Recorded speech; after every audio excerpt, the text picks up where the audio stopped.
నిజంగా ఈ refinancing work అవుతుందా? ఈరోజు నేను సంజయ్ శ్రీరామ్ వీడియో చూసాను రీఫైనాన్సింగ్ గురించి.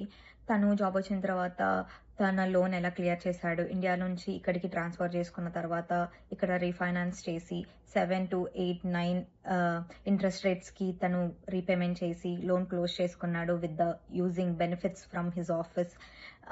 దాంట్లో వచ్చిన మనీని కూడా లోన్‌కి క్లియర్ చేసేసి తను అంతా క్లియర్ చేసుకున్నాడు. అంతా బావుంది.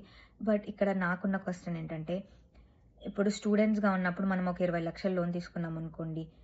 ఆ 20,00,000కి ఇంట్రెస్ట్ నాన్ కొలాటరల్ వాళ్ళకి ఎక్కువగానే ఉంటుంది. సో, 12% ఇంట్రెస్ట్ రేట్‌తోని ఒక 15,00,000 ఎక్స్‌ట్రా ఇంట్రెస్ట్ వేసి 35,00,000 చేశాడు దాని లోన్. ఇప్పుడు ఆ 35,00,000ని రీఫైనాన్స్ చేసేటప్పుడు మనం ఓవరాల్ ఆ 35,00,000కే తీసుకుంటాం. అంటే ఇండియాలో ఇంక క్లియర్ అయిపోతుంది లోన్.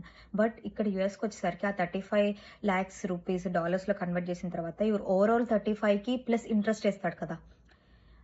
ఇప్పుడు ఆ ఇంట్రెస్ట్ 7 అయినా, 8 అయినా, 6 అయినా ఇప్పుడు ఇంట్రెస్ట్ ప్లస్ 35 కడుతున్నట్టే కదా మనము ఇక్కడ యూఎస్‌లో.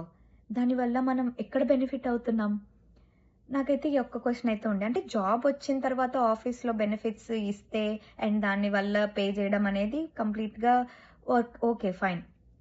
ప్రాబ్లమ్ ఏం లేదు. అక్కడిది ఎంత కడుతున్నాం, ఇక్కడ అంతే కడుతున్నాం. బట్ జాబ్ లేని వాళ్ళ పరిస్థితి ఏంటి? లైక్ చిన్నగా అమౌంట్ కడుతూ అండ్ దీనివల్ల మనలాంటి వాళ్ళం ఎక్కడ బెనిఫిట్ అయితాం? మీకేమన్నా తెలిస్తే క్లియర్‌గా ఎక్స్‌ప్లెయిన్ చేయండి నాకు కింద కామెంట్స్‌లో. Thank you. బై.